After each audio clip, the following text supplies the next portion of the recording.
Hey everyone, I wanted to quickly go over my reactions and a breakdown of the two new weapon trailers Capcom released for Monster Hunter Rise on the Nintendo Switch.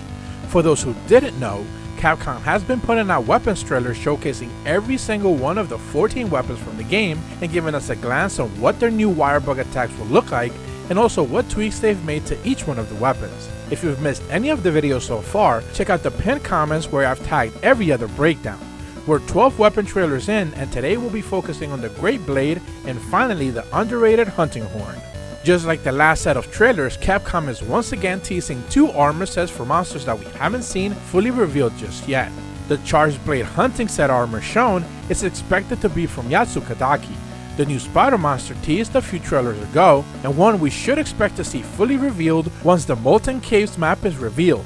Meanwhile, the Hunting Horn armor actually belongs to Bizarrios, one of those monsters that we had no idea that they would be returning to the game. While the armor set does look different than the previous games, his staple guitar Hunting Horn remains the same and looks extremely cool as always.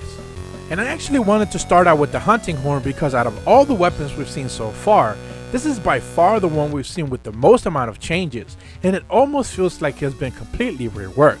I reached out to a much more knowledgeable Hunting Horn player to explain the changes, and they noticed that we see a Valor and Adept mode type of recitals, impact waves, and even echo attacks. Everything is much more focused in a faster combo chains that instantly buffs upon completion. A wire bug jumping slam that chains into recitals can also be seen. These can also change directly into echo attacks and sound burst, and if that wasn't enough, we see the Silkbind attacks.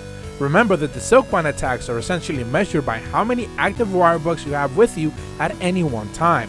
You start out with 2, and anytime you use a Silkbind attack, a wire bug is spent and is put on cooldown until they replenish. You can increase the total number of wire bug attacks that you have available to you by collecting them across the map via the endemic lifeforms right before any of the hunts. The first Silkbind attack has you closing a gap with a fast acrobatic recital combo.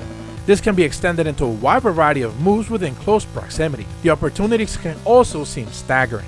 The second Silkbind attack is a stab-like KO attack where you apparently do damage for a short amount of time that counts as KO damage. That depends if the information provided is actually accurate. What we do know is that director Ichinose is a massive Hunting Horn fan, and this weapon looks so much faster and so much more flexible now than ever before.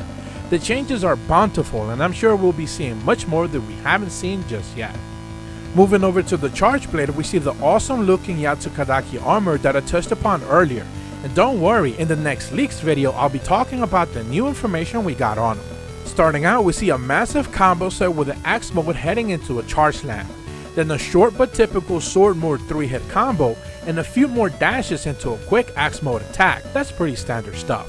Things get even more interesting once we transition into the Silkbind attacks. The first one is in axe mode and has a damage booster modifier, but it's unclear if this is for a set amount of time or if it's just for those attacks during the combo. The second Silkbind attack once again has you hunkering down ready to deflect and counter. The trick is that it refills all of your files even if they're all at 0, then instantly lets you discharge all of them into one massive slam attack. When it comes to elemental damage, this is going to be abused quite a bit. All in all, both of these weapons are seeing much more changes, and once again, the Hunting Horn will be on another level. They are really trying to get people to play it, and hopefully we start to see much more of them doing endgame hunts.